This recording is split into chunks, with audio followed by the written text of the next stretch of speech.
Et l'Ukraine, on est au bord d'une... On est absolument au bord de la guerre mondiale. De la guerre mondiale? Oui, parce que pour moi, enfin, je parle sous le contrôle des spécialistes, mais nous sommes dans une guerre civile, dont, à mon avis, on n'aurait pas dû se mêler.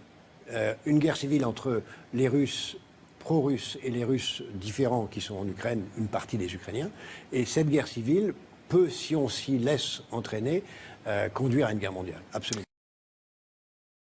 Attali nous dit la solution c'est le gouvernement mondial, la Banque centrale mondiale.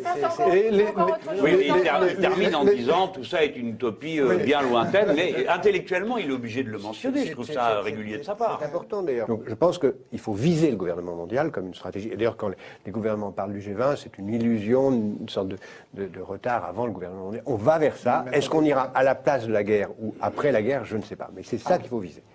Mais en fait, l'autre situation idéale, c'est une ville qui soit en quelque sorte la capitale planétaire d'un univers. On peut imaginer un gouvernement mondial à Jérusalem, même si on peut imaginer, rêver d'un Jérusalem devenant capitale de la planète, qui sera un jour unifié autour d'un gouvernement mondial. C'est un joli lieu pour un gouvernement mondial. Et je peux vous dire une troisième chose.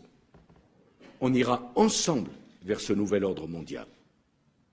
Et personne, je dis bien, personne ne pourra s'y opposer.